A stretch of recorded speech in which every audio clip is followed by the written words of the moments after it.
प्रश्न केवळ एका आरक्षणाने सुटणार नाहीये।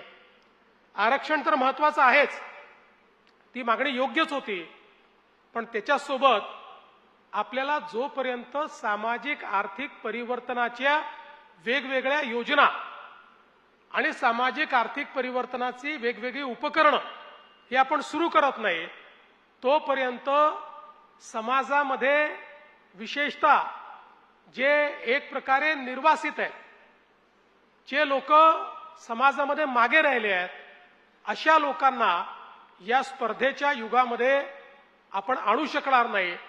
आणि मग आरक्षण दिलं तरी देखील समाजातला एक वरचा वर्ग हाच त्या आरक्षणाचा लाभार्थी ठरेल आणि गावातला गरीब तरुण हा कदाचित त्याचा लाभार्थी ठरू शकणार नाही किंवा त्याला तिथपर्यंत पोचायला वेळ लागेल।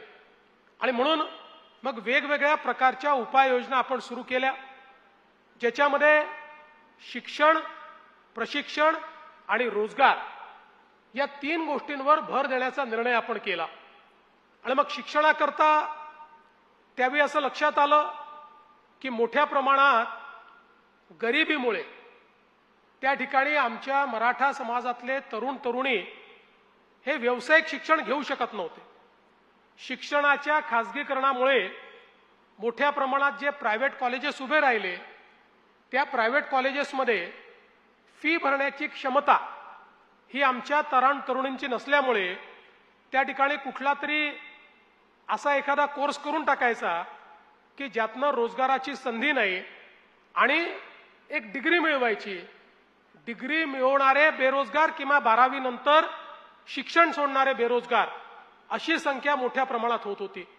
आणि विशेषतः ग्रामीण भागामध्ये शेती लहान झाली, घरं विभाजित झाले, परिवार मोठे झाले, त्यामुळे शेतीतनं कुटुंबाचं पालन करणं हे कुठेतरी शक्य नाही।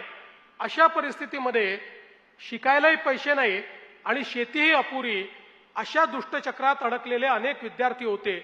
आणि म्हणून त्या काळामध्ये चंद्रकांत दादा आमचे मंत्री होते, आम्ही सगळ्यांनी मिळून निर्णय केला आणि मराठा समाजाच्या विद्यार्थ्यांकरता त्या काळात आपण ओबीसी प्रमाणे उच्च शिक्षणामध्ये 50% फी सवलत देण्याचा पहिला निर्णय हा आपण 2015-16 साली केला। आणि जवळपास 506 कोर्सेसमध्ये वेगवेगळ्या प्रकारच्या इंजिनिअरिंग, मेडिकल, MBA, BBA अशा फार्मसी 506 कोर्सेसमध्ये मराठा समाजाच्या मुला मुलींना आपण 50% फीची सवलत हा देण्याचा निर्णय केला।